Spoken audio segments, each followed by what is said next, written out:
Hello, ayun no, ang mga pechay. Dinideliver na. Ay,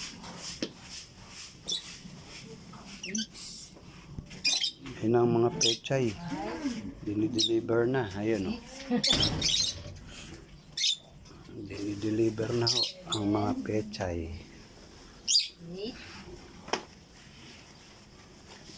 Ayan na.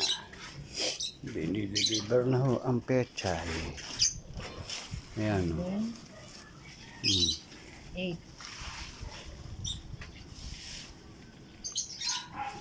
Yun no. Ang mga pechay. Thank you. Ilan na yan? Ayan, pagtay na to. Yan, 10. Ayan no. Meron siyang babagsakan niya, si ano eh. Sabi? Yun. Yan. Ang dati po nating kapatid. Dapat magbalik loob na. Yan o, kasosyo na sa pagdi-deliver. Pwede naman sa'yo, ano ba Ayan, ang tinda mo? Pansit, sopas. Sunset? Ayan. Ang dami na akong inanim pechay. Malalaki. Sabi mo, ba't buta siya? Eh, walang fertilizer kami yun. Walang fertilizer, walang insecticide. Yan, tangtilikin din ho natin yung tinda niya. Ayan o.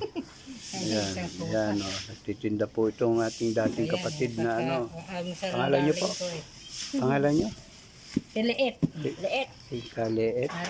Kamaribik. Ayan o, ang dami niyang tinda o. Tapos ito po, di-deliver niya rin po yung pechay. 10 kilo yan, order niya. 10 kilo. 10 kilong pechay. I-deliver ni Kamaribik.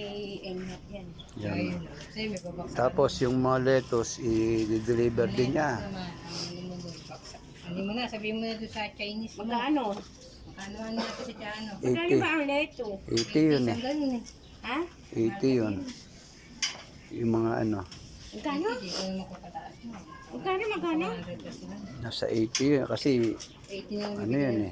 80? Boy na makapataas.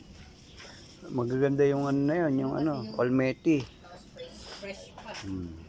Yan no. Tinatanong kasi ng Hindi Chinese. ka dagdagan mo ng 10. Okay. Yun, nagtitinda rin siya. Oh. Tingnan nyo, yan no, tangkilikin nyo yung mga tinda nito. Liit. Ating dating kapatid, magbabalik loob na po yan.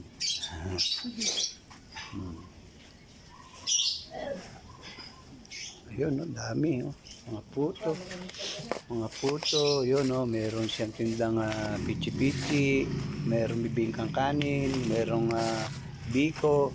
Merong ube. Yun, dami. Yun, no. Tapos di-deliver niya ngayon yung pechay, 10 kilo. Ayun, biyaya. Sige po. Sige po. Salamat. Salamat po.